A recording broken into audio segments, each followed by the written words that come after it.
Hello বন্ধুরা, তোমরা সব কেমন আছো? আশা করি খুব ভালো আছো, আমিও ভালো আছি। তো তোমাদের সাথে তো আমি সেরকম একটা ব্লগ শেয়ার করতে পারি না। তো আজকে ভাবলাম যে আমি একটু মাংস রান্না করবো, তাই তোমাদের সাথে ছোট্ট একটা ব্লগ শেয়ার করবো। তো চলো, জানি যে তোমরা সবাই মাংস রান্না করতে পারো, কিন্তু আমি খুব শর্টকাটে আর শর্টকাটে করবো। তো চলো তোমাদেরকে দেখাচ্ছি আমি কীভাবে মাংস রান্না করি। এটা আলু টালু সব কেটে রেখেছি, আলু পেঁয়াজ মাংস দেখে মশলাটা বাটা হচ্ছে। সবাই কিছু কড়াই বসিয়ে দিয়েছি, তোমরা দেখো কীভাবে তরকারিটা রান্না করো। যে কড়াইটা গরম হয়ে গেছে একটু দিয়ে নেবো। তেলে যখন জানি তোমরা সবাই ভালো, তাও একটু তোমার সঙ্গে রেসিপিটা করছি। তেলটা যখন গরম হয় তারপরে আলুগুলো ছেড়ে দেবো তেলের মধ্যে। তো দেখো তেলটা গরম হয়ে এসে দেখতে পাচ্ছি গোল হয়েছে তেল থেকে, এবার হচ্ছে আলুগুলো ছেড়ে দেবো।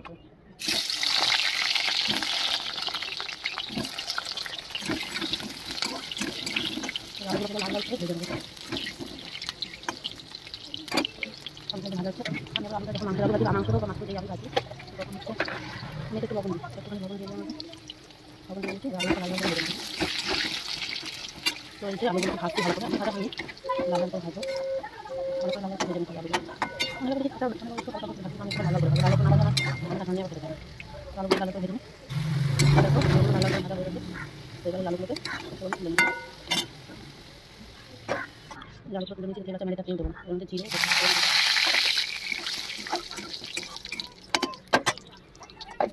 আর এর মধ্যে পেঁয়াজ কাটা আছে পেঁয়াজগুলো দিয়ে দেবো।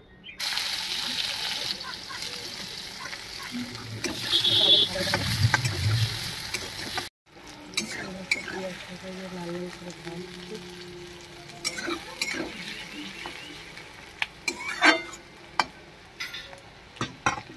লাল লাল করে ভেজে নিই।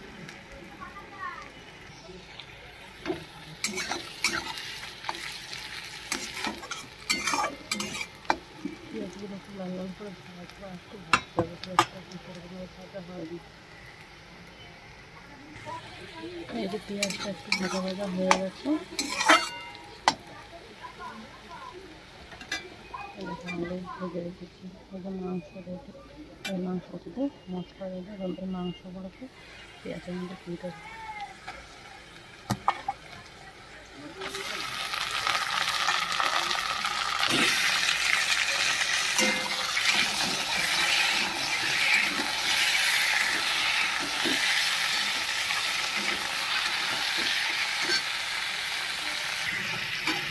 এই মাংসগুলো দিয়ে দিয়েছি, পেঁয়াজের মধ্যে হালকা করে একটু ভাজবো, তারপরে এর মধ্যে মশলাগুলো সব দিয়ে দেবো।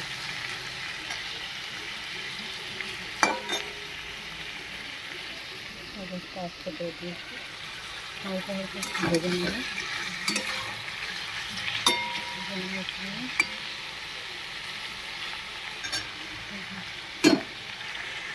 তারপরে একটু মশলা দেবো একটু করে,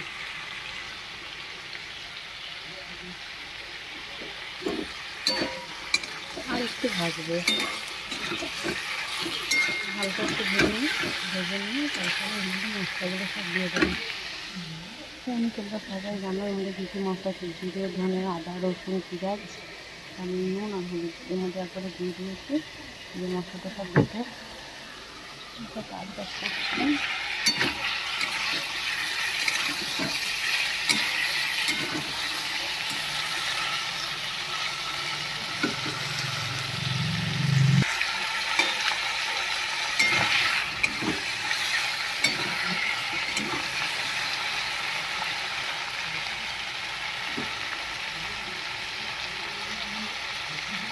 এই যে মাংসগুলো ভাজা হয়ে গেছে, এবার মশলাগুলো দিয়ে দেবো।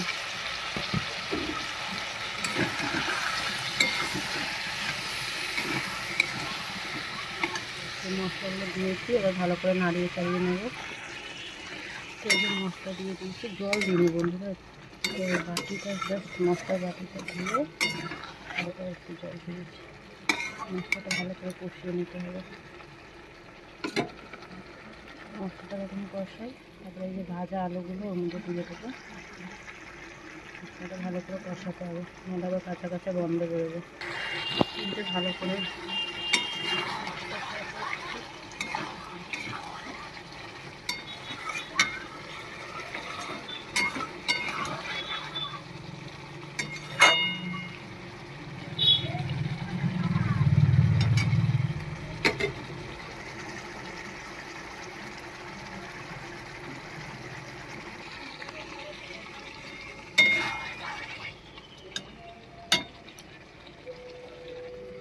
এবারে ভেজে রাখা আলুগুলো এতে দিয়ে দেবো, ভালো করে নাড়িয়ে চাড়িয়ে দিতে হবে। এবার আলুগুলো দিয়ে দিয়েছি ভেজে রাখা, এবার ভালো করে তরকারিটাকে নাড়িয়ে নেব। তো এই দেখো বন্ধুরা, আলু দিয়ে মাংসগুলো ভেজে টেজে নিয়েছি, সব মশলা টারি ভালো করে কষিয়ে নিয়েছি। এবার একটুখানি কষাবো, কষিয়ে একটু জল দিয়ে দেবো।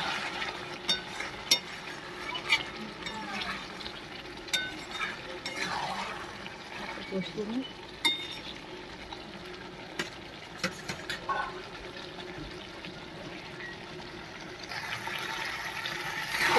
এই যে আলু দিয়ে মাংস দিয়ে মশলা দিয়ে ভালো করে কষানো হয়ে গিয়েছে।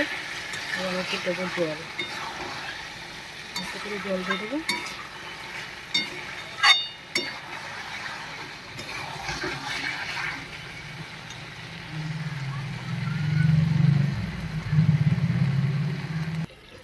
তো এই মাংসগুলো ভালো করে কষিয়ে নিয়েছি, একটু লেগে যাচ্ছে।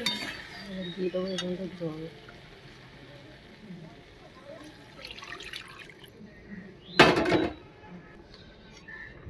জল দিয়ে দিয়েছি। জলটা ফুটে অল্প দেখে আলুটা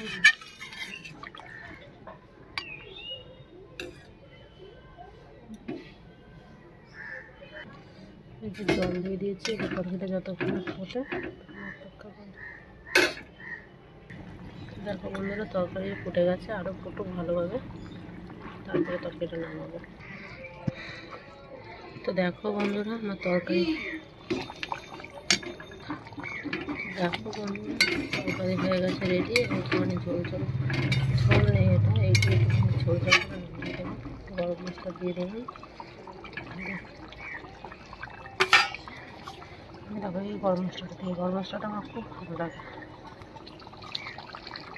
তরকারি এবার রেডি হয়ে গেছে, তরকারিটা নামিয়ে নেবো।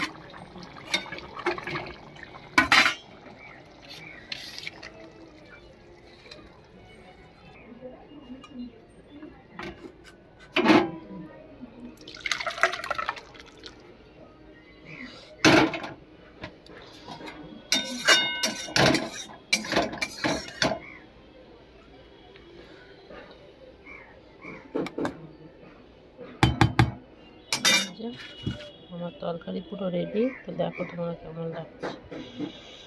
তরকারি হয়ে গেল, নামিয়ে নিলাম, তরকারি পুরো রেডি। তো এই দেখো দুপুরের লাঞ্চ হচ্ছে ভাত আর এই যে মাংসের তরকারি। এটাই ভিডিওটা এইটুকুনি। যদি তোমাদের ভালো লেগে থাকে তাহলে একটু লাইক, কমেন্ট আর একটু সবার কাছে শেয়ার করে দিও। টাটা।